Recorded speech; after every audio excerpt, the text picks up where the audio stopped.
नमस्ते।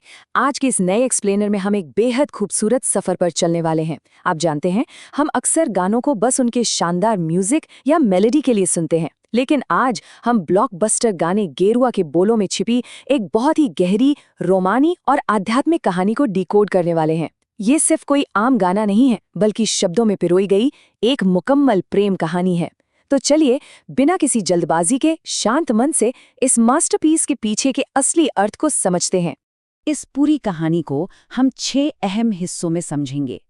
पहला, जहां वक्त थम जाता है। दूसरा, एक जादुई बदलाव। तीसरा, गेरुआ का असली मतलब। चौथा, एक सूफी प्रेम कहानी। पांचवा, दर्द का कोहरा छटना। और छठा, 2 जिस्म एक जान। चलिए शुरू करते हैं। हमारा पहला अध्याय है Where Time Stands Still, यानी जहां वक्त पूरी तरह थम जाता है। इस गाने को अगर आप ध्यान से देखें तो ये सिर्फ कुछ खूबसूरत लाइनों का कलेक्शन नहीं है। ये दरअसल प्यार की एक टाइमलाइन है, एक आत्मा की अपने साथी को खोजने की जर्नी। अचानक हुई पहली मुलाकात, फिर एक जादुई बदलाव जो धीरे धीरे एक आध्यात्मिक इबादत में बदल जाता है, और आखिर में जाके एक मुकम्मल मिलन होता है। गाने की शुरुआत इन बेहतरीन लाइनों से होती है। धूप से निकल के, छाँव से फिसल के, हम मिले जहां पर लम्हा थम गया। सुन रहे हैं ना? धूप और छाँव, ये दोनों शब्द असल में जिंदगी के उतार चढ़ाव को दिखाते हैं। और फिर वो पल आता है जब दोनों मिलते हैं। यहाँ गौर करने वाली बात यह है कि लिरिसिस्ट ने वक्त और माहौल को कितने कमाल तरीके से इस्तेमाल किया है। जिंदगी की धूप और छाँव से गुजरने के बाद जब दो लोग सच में जुड़ते हैं तो वक्त मानो पूरी तरह से रुक जाता है। एक सेकंड के लिए इमेजिन कीजिए, प्यार की वो ताकत जो सचमुच वक्त को ठहरा दे। ये कोई आम रोमांस नहीं है, ये एक बहुत ही गहरा ठहराव है। अब आते हैं दूसरे अध्याय पर, अ सरियल मेटामॉर्फोसिस, यानी एक जादुई अवास्तविक बदलाव। इन लाइनों को सुनिए, यहाँ वर्ड पेंटिंग का बहुत ही खूबसूरत इस्तेमाल हुआ है। आसमान पिघल के शीशे में ढल के, जम गया तो तेरा चेहरा बन गया।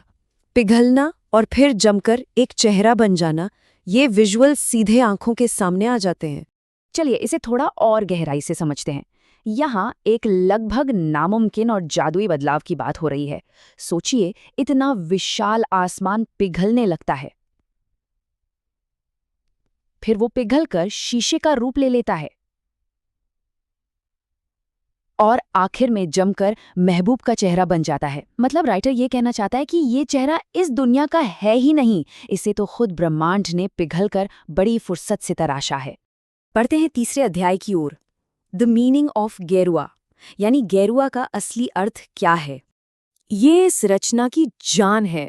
इसका कोरस, दुनिया भुला के तुमसे मिला हूं, निकली है दिल से ये दुआ, रंग दे तू मोही गेरुआ।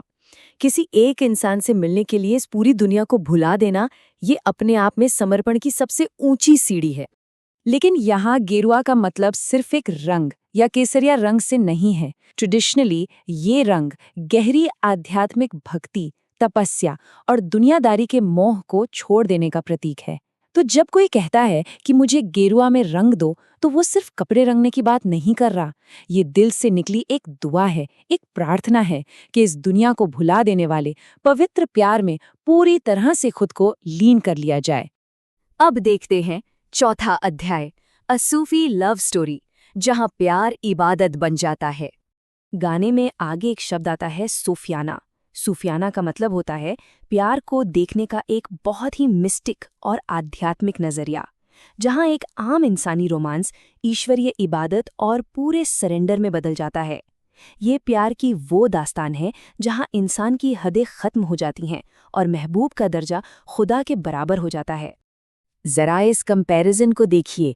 मैं कारवां, मंजिल हो तुम। जो गा रहा है वो खुद को एक मुसाफिर या भटकता हुआ कारवां बता रहा है, और उसका प्यार, वो प्यार उसकी आखिरी मंजिल है। मतलब दुनिया का हर रास्ता, हर सफ़र अब बस उसी एक इंसान पर जाकर ख़त्म होता है। इसके बाद आता है हमारा 5वां अध्याय, क्लियरिंग द फॉग, यानी दर्द का कोहरा छटना। तुमसे जुड़ा जो दिल जरा संभल के, दर्द का वो सारा कोहरा छन गया। Pause for 2 seconds. इन लफ्जों में कितनी शांति है ना।